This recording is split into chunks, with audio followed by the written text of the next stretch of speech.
ছোটবেলার না রবিবারগুলোর ব্যাপারই আলাদা ছিল। আগে রবিবার কবে আসবে ওয়েট করতাম। এখন আর রবিবারের অপেক্ষা থাকে না। আগে যেমন রবিবার বলতে স্কুল থাকতো না, টিউশন থাকতো না, কোনো চাপ ছিল না।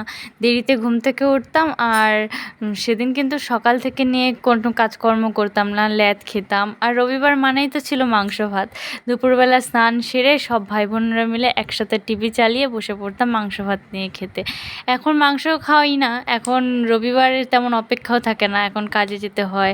সেই ছোটোবেলার দিনগুলো এখন মনে পড়ে যায় যে কত সুন্দরভাবে কাটাতাম।